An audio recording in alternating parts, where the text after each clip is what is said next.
Hello friends, உங்களுக்கு sugar இருந்து நீங்கள் சுகர் டேப்லெட் சரியாக எடுக்காமல் இருக்கீங்களா? உங்களுக்கான வீடியோ தான் இது. நிறைய பேஷண்ட் சொல்கிறாங்க, லைக் இன்னைக்கு காலையில் தான் நான் கொஞ்சம் ஸ்வீட் சாப்பிட்டேன், அதனால தான் என் சுகர் லெவல் கூட இருக்குது, மற்றபடி எனக்கு சுகர்லாம் இல்லை. அப்புறம் எனக்கு சுகர் இருந்துச்சு, நான் ஒரு 10 days டேப்லெட் சாப்பிட்டேன், அதுக்கப்புறம்லாம் என் சுகர் லெவல் நார்மல் ஆயிடுச்சு, எனக்கு ரெகுலர் சுகர் டேப்லெட்லாம் தேவையில்லை. இன்னும் சில பேர் சொல்லுவாங்க, நான் எனக்கு எப்பப்போ சுகர் கூடுமோ, ஹை சுகர் ஆகும்போது மட்டும் நான் டேப்லெட் சாப்பிட்டுப்பேன், மற்ற நாள்லாம் நான் சாப்பிட்றது இல்லை. இன்னும் சில பேர் டாக்டர் எனக்கு பார்த்துட்டு சுகர் டேப்லெட் எடுக்கணும் அப்படின்னு சொன்னாங்க, லைஃப் லாங் எடுக்கணும்னு சொன்னாங்க. அப்படின்னா எனக்கு எடுக்க முடியாது, நான் அதனால ஆல்டர்னேட்டிவ் மெடிசன் ஏதாவது இருக்கான்னு நான் பார்த்துட்டு இருக்கேன்.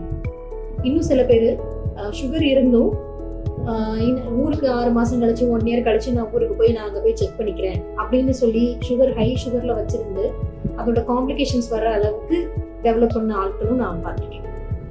ஸோ இப்போ சுகர் ஹை சுகர் இருக்கிறதுனால என்ன பிரச்சனை வரும் அப்படின்னா, நரம்புகள் முதல்ல பாதிப்படையும். நம்ம கால் நரம்புகள் பாதிப்படையும் போது விறுவிறுப்புல இருந்து ஆரம்பிச்சு கால் ஃபுல்லாக மரத்து போகிற அளவுக்கு ஆகும். அப்புறம் கண் நரம்பு பாதிக்கும் போது கண் பார்வை குறையும். கிட்னி பாதிப்படையும் போது என்ன ஆகும் அப்படின்னா, கிட்னி ஃபெயிலியர் வரைக்கும் கூட போகும். அப்புறம் சைலண்டாக ஹார்ட் அட்டாக் வருது. அதுக்கப்புறம் மூளை நரம்புல ரத்த ஓட்டம் அடைப்படைஞ்சு அதனால ஸ்ட்ரோக் வருது. இது மாதிரி பல காம்ப்ளிகேஷன்ஸ் இருக்கு. இது எல்லாமே ரொம்ப நாள் சுகர் டேப்லெட் சரியா சாப்பிடாததுனால மட்டும்தான்.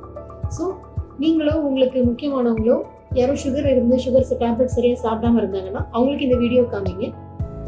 சுகர் பற்றிய அவேர்னஸை எல்லாருக்கும் சொல்லிக் கொடுங்க. தேங்க்யூ ஃபார் வாட்சிங்.